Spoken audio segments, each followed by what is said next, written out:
You know, there's some times where we are not only paying attention to everybody else and seeing the progress and the things that they're doing, and we're trying to do the things that we got to do every day as human beings, as women, as mothers, as just in our space, surviving and trying to make sure that we're doing all the things of all the things of all the things, right? And the pressure, it becomes like a pressure cooker, and we're trying to figure out if we're doing the right thing. We want to make sure we're not wasting, any precious time, because we know time is of the essence and the clock is moving fast. And what else do we have to do? And this isn't done. And this is a limited time. Like everything is just like anxiety level. It's just pushed to the max, right?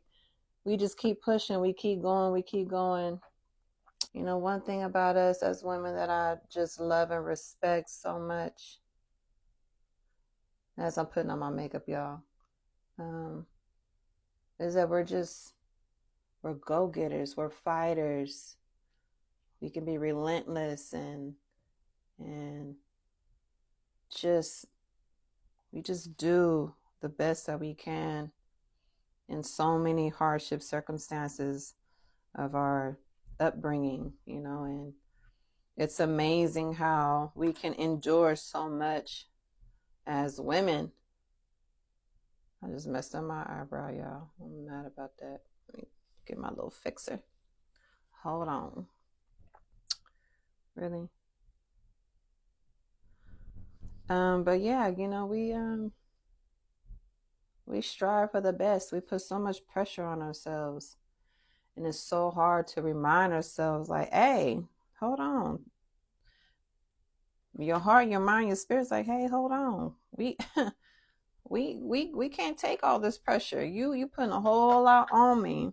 And I know society and financial situations, and it takes a toll on us. Constantly just trying to we're constantly trying to just survive, just make it happen, make our family proud, make our children proud. We're there for our significant others.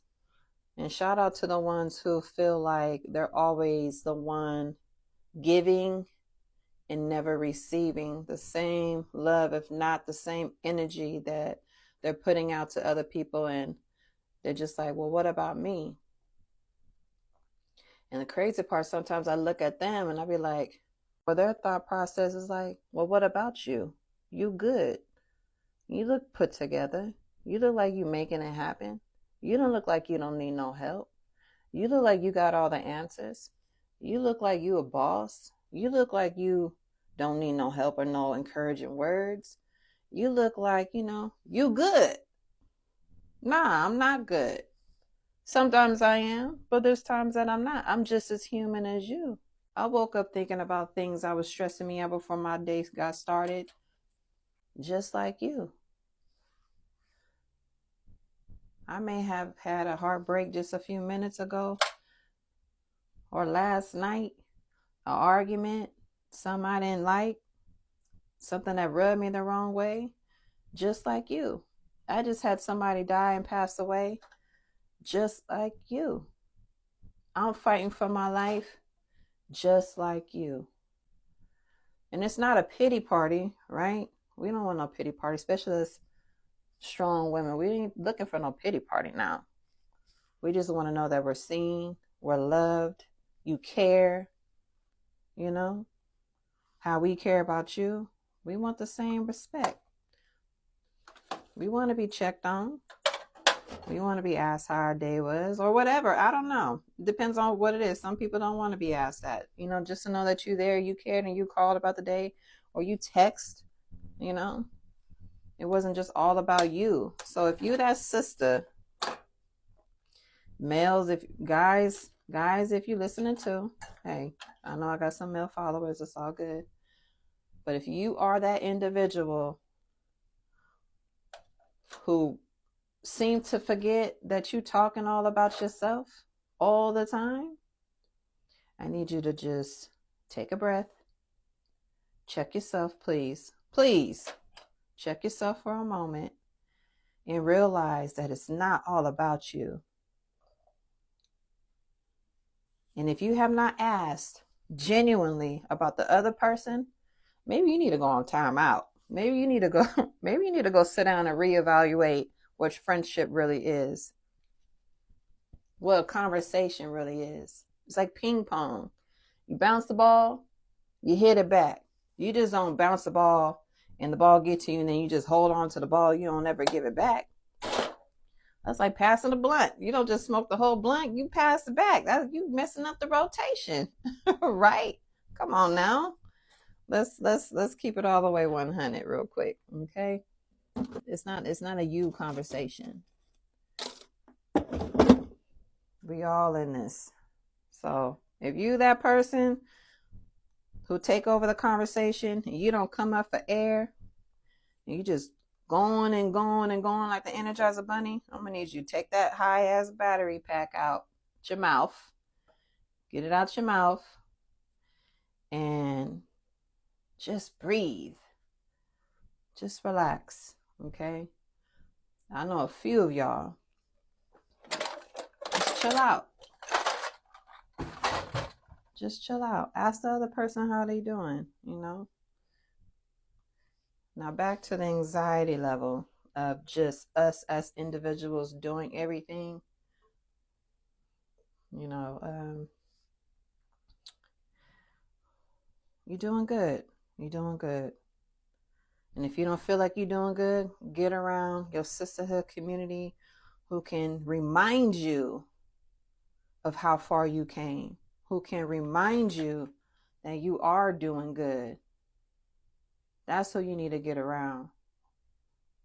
How many of those do you have that actually like, girl, I see what you're doing and you're doing amazing. You got this. Where's that sisterhood at? Are you looking for that sisterhood? Do they exist in your world as they should? You know? Put my eyeliner on. Well, that came out cute. Hey. And then, you know, get zhuzhed up. You know, make yourself feel good. What you need, baby? You need your hair done. You need your nails done. You need your feet done. You need a massage. A lot of us, we penny pinching, you know. I know it's hard times. We can barely do anything. Now, if you ain't got the right support where that other person that you talking to, that you with, ain't giving you the things that I listed or the things that you require, that you're laying next to, that's not giving you the things that I just listed and some of your requirements, you're taking up space. They are taking up space. You need to move to the side and let somebody else come in and feed your soul, your spirit, or whatever it is that you're just requiring to put a smile on your face for you to feel good. That's who should be in your presence. If they're not giving you any of those things, then you need to move them to the side. You're taking up space, baby. We ain't got time to be taking up space. And vice versa. You know, you're doing the same thing for them. That's just like the conversation I just had. If it's all about you and you're not doing it for anybody else, then I mean, what are we doing? You just don't take. We're not in this world just to keep taking from each other. We're not doing that. That's selfish. We're not doing that. Okay. So let's not play that. Let's not play that game. I think that's real unfair.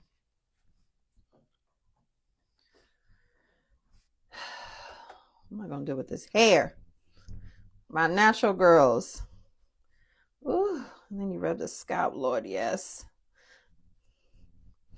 My natural girls. I'll know in the morning when it's time to do this hair. Come on now. Some curl refresher.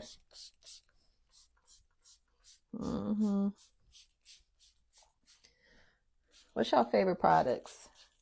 I got some good hair products y'all love to use. Y'all do your own hair. Y'all go to the shop because you can't manage it or don't feel like it.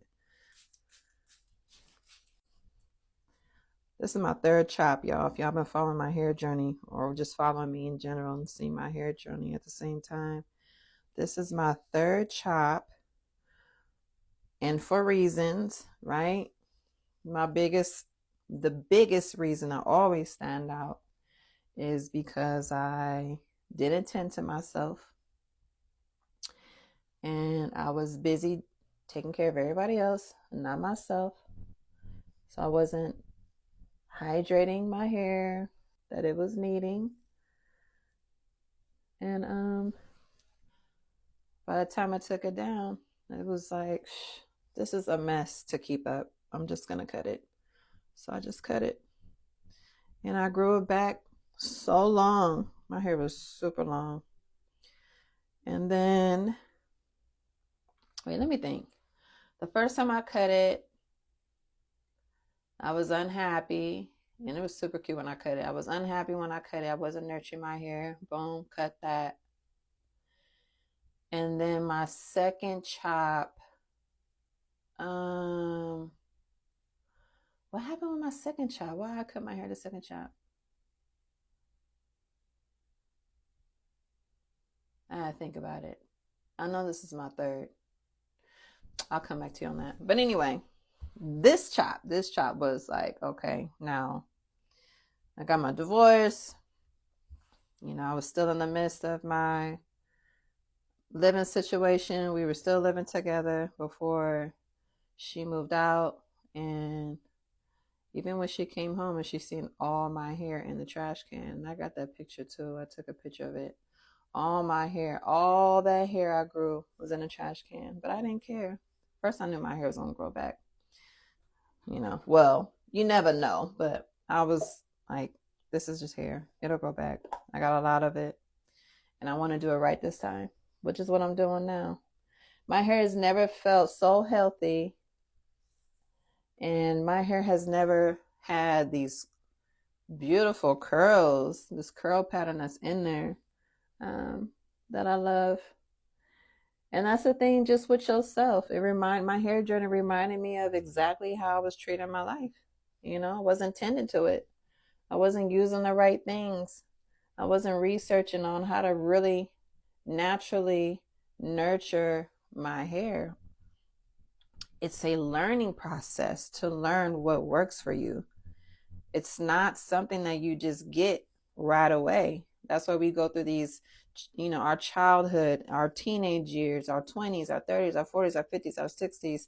That's wisdom. That's game. You know, if you ain't learning the game, you know, then you just gonna keep repeating the cycle. And you may repeat it a couple times. That's natural too. But if you're not catching what's going out, then that's when it's like either you need help. Well, you do need help. We all need help. You know, but you gotta get it together because it will wear you out. It'll wear you out. So, you know, I'm putting the right products in. I'm learning what works for me and what doesn't. That's life. I'm learning what, you know, what I put inside of my body naturally, what I eat, the hair care, you know, and then you water it, you hydrate it, you grow it. You grow it to be better than what you did last time. You know what to do now. You know, you got that experience of losing your hair or cutting your hair or changing your hair. You just learn what to do. You learn. And good for you. Now grow it out with love and care. It takes time. It really do. But if you're patient with your growth, you're patient with your growth, you're patient with yourself, you continue to learn what works, you continue to learn what does not work, and you just keep going from there. Your hair is not going to grow any faster than what it can. Your life ain't going to move any faster than what it can.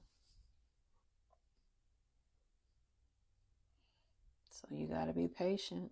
Patience is probably one of the hardest things to have is patience and understanding of what you got going on. But you'll be all right. You'll be just fine. As long as you're putting in the work, you'll be just fine. Just be easy.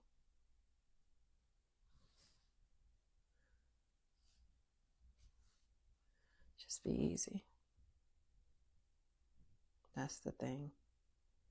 You can slow down and just keep going. You'll be good. I know comparing here to our journey, I mean, but it's damn near similar scenarios, right? That's what I call it. It feels like it's the same little journey concept, you know. But guess what? Once you learn what works for you, your certain styles of your hair, you cute, girl. Shit. In the end, you looking good. How about that? How about that part?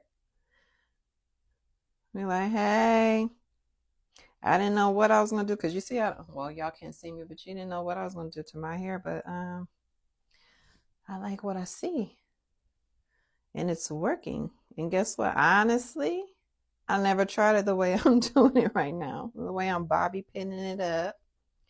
Use your imagination, and I like it.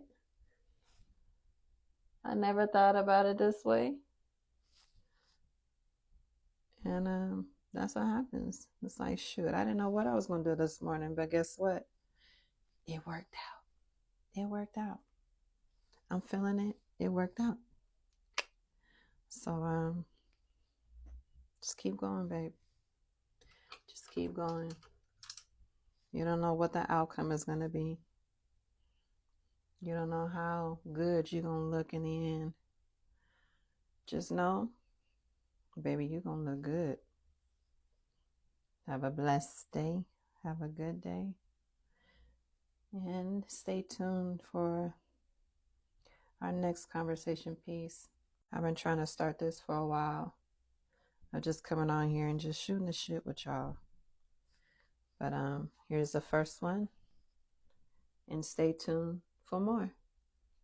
All right. Y'all be good. Love y'all. I'm out.